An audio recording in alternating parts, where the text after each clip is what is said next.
आज कितने ही ऐसे लोग हैं जो अपनी बीमारी में जी रहे हैं और उन्होंने अपनी बीमारी के साथ बहुत गहरी दोस्ती कर ली है और वो उस बीमारी के साथ कुछ भी हैं और बोलते हैं कि ये बीमारी तो परमेश्वर को महिमा दे रही है और उस बीमारी के साथ वो चल रहे हैं और बीमारी के साथ उठ रहे हैं, बैठ रहे हैं और बीमारी को अपना उन्होंने बहुत अच्छा दोस्त बना लिया।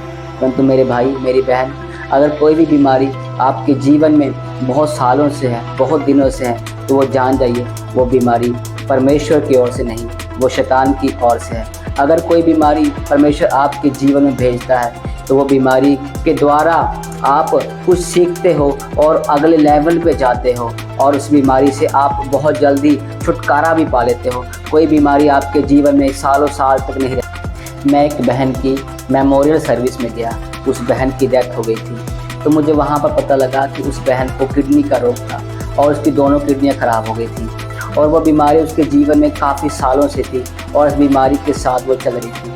तो वो मुझे ये भी पता लगा कि वो बहन अपनी ज़ुबान से यही हमेशा अंगीकार करती थी कि क्या हम परमेश्वर से केवल सुख ही लें, कभी दुख ना लें। तो उसके गलत अंगीकार की वजह से उस बहन की डेथ हो गई, क्योंकि परमेश्वर ने हमें कभी भी यहाँ पर दुखों में नहीं, बीमारियों में नहीं, चिंताओं में नहीं रहने दिया। उसने हमारे लिए कोड़े खाए और अपनी जान को दे दिया ताकि हम इस पृथ्वी पर भले और चंगे रहें। तो परमेश्वर भी ऊपर से यही सोचता होगा कि आज मेरी बेटी अपनी जुबान से अंगीकार करे कि परमेश्वर, मैं आपके कोड़े खाने से चंगी हो चुकी हूँ, ये बीमारी मेरी दोस्त नहीं, ये बीमारी मेरी दुश्मन है। तो परमेश्वर आपसे यही चाहता है कि आप अपनी जुबान से हमेशा भला ही बोले, अच्छा ही बोले और पॉजिटिव बोले, क्योंकि आपको पता है कि बाइबल में लिखा है, नीति वचन 18:21 में लिखा है कि जीवन और मृत्यु दोनों हमारे जीव के वश में है। तो जो उसको काम में लेना जानता है वह उसका फल भोगते हैं। और कितने ही लोगों ने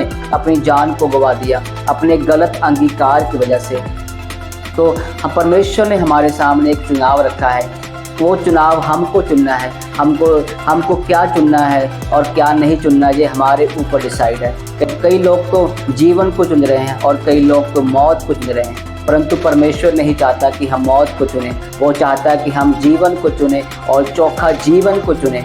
क्योंकि परमेश्वर ने हमारे लिए कोड़े खाए हैं, वो हमारे लिए मारा गया है, वो गाड़ा गया है।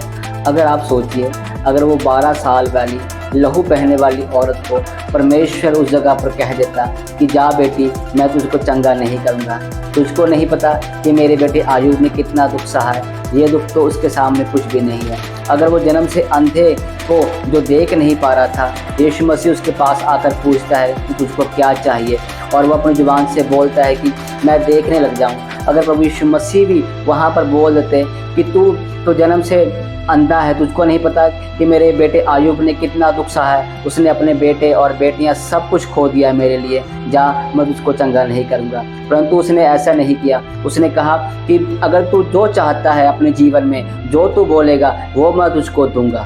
तो मैं आपसे यह कहना चाहता हूँ कि आप कभी भी अपने जीवन में गलत अंगीकार मत करिए, हमेशा पॉजिटिव ही बोलिए, अच्छा ही बोलिए, दूसरों के जीवन में भी और अपने जीवन में भी, ताकि वो परमेश्वर आपके बोलने के द्वारा आपको ब्लेस कर सके। आमीन।